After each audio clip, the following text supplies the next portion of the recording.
ஜென்ரலாக இந்த ரியல் எஸ்டேட்டை பொறுத்த வரைக்கும் இருக்கிற பெரிய பிரச்சனை அப்படின்னு பார்த்தீங்கன்னா, அஃப்கோர்ஸ் நல்ல ரிட்டர்ன் கொடுக்கும், நல்ல வாடகை சம்பாதிக்க முடியும், over period of time property appreciate ஆகும், இதெல்லாம் நமக்கு தெரிஞ்ச விஷயம் தான். ஆனால் இதில் இருக்க பெரிய சேலஞ்ச் அப்படி என்னன்னு பார்த்தீங்கன்னா, நம்ம வந்து ஃபிசிக்கலாக எதை பண்ணிங்கன்னாலும் நீங்கள் வந்து ஒரு ரியல் எஸ்டேட்டை வந்து விற்கிறதுன்றது வந்து பார்த்திங்கன்னா ஒரு பெரிய சேலஞ்சான விஷயம் நம்ம எல்லாருக்குமே தெரியும். ஆனால் அதுவே நீங்கள் ஒரு ரீட்ஸ் மூலமாக நீங்கள் முதலீடு பண்ணிங்கன்னா அது ஸ்டாக் மார்க்கெட்டில் வந்து லிஸ்ட் ஆகிருக்கும். அப்போ நீங்கள் அந்த ஷேர்ஸை ஹோல்ட் பண்ணுற வரைக்கும், அந்த யூனிட்ஸை ஹோல்ட் பண்ணுற வரைக்கும் உங்களுக்கு வந்து டிவிடெண்ட் வந்துக்கிட்டே இருக்கும். And over a period of time அந்த ஷேரோட ப்ரைஸும் இன்க்ரீஸ் ஆகிட்டே இருக்கும்.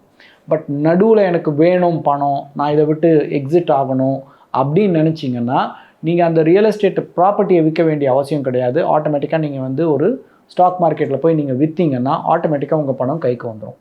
ஸோ இதில் முக்கியமான விஷயம் என்னென்னா, நீங்கள் இன்வெஸ்ட்மெண்ட் பண்ணுறீங்க, அந்த ப்ராப்பர்ட்டியோட ட்ராவல் பண்ணுறீங்க, உங்களுக்கு வேணுன்ற போது எக்ஸிட் ஆகிட முடியும். ஆனால் ஃபிசிக்கலாக பண்ணிங்கன்னா உங்களால் அதை பண்ண முடியாது. அது ஒரு முக்கியமான விஷயம். அடுத்தது, இந்த ப்ராப்பர்ட்டியை மேனேஜ் பண்ணுறது வந்து பார்த்திங்கன்னா ஒரு பெரிய ஈஸியான விஷயம் கிடையாது, ஒரு ரொம்ப சவாலான விஷயம். ஸோ இப்போ எனக்கு வந்து ஆல்ரெடி எக்ஸ்பீரியன்ஸ் இருக்குது, இந்த மாதிரி பல ப்ராப்பர்ட்டியை பண்ணியிருந்தேன்னா என்னால் மேனேஜ் பண்ண முடியும். பட் ஆனால் அது வந்து அவ்வளோ ஈஸியான விஷயம் இல்லைன்னு எல்லாருக்குமே தெரியும்.